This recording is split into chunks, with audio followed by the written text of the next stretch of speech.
Come here two नियर। आगे कौची बोले अंग्रेजी में हियर और नियर हमरा बुझा हो। छोड़ो, तुम्हारे समझ में नहीं आएगा। तुमको बोले थे ना साड़ी धोने के लिए, एक ही काम के लिए तुमको 10 बार बोलना पड़ेगा। अगे सड़ीवा तो धोमी की हम धोबेगे। हाँ, मेरे पास टाइम नहीं है, मैं तो ब्यूटी पार्लर जा रही हूँ। की ब्यूटी पार्लर जी में? अरे बाप रे बाप, ये तो हमरा नौकर समय ललके हो। आय रे बेटा, मौगी कुछ बोलल को कि मना उदास लगो हो। सुन मैया बताबो यो।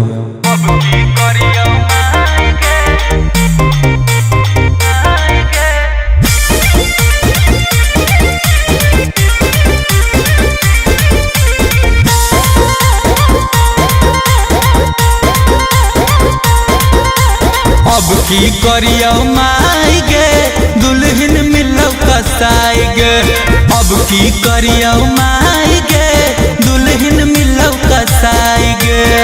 देख में है पातर तू बर, देख में है पातर तू बर, फैलगिया मरचाई गे। अब की करियो माई गे, दुल्हन मिलो कसाई गे। अब की करियो माई गे, दुल्हन मिलो कसाई गे।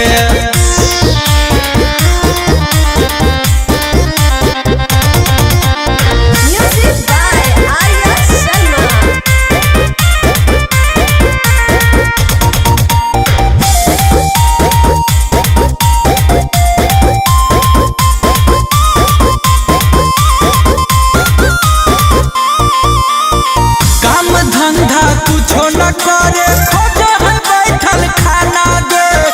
जिंदा से भाल मैया लागो है मार जाना गे।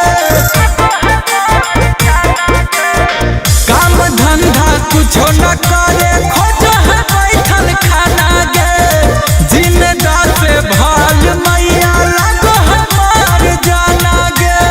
बात बात में हमारा हरदम, बात बात में हमारा हरदम दे होई गाड़ी आई गे। अब की करिया माई गे, दुल्हन मिलो कसाई गे। अब की करिया माई गे, दुल्हन मिलो कसाई गे।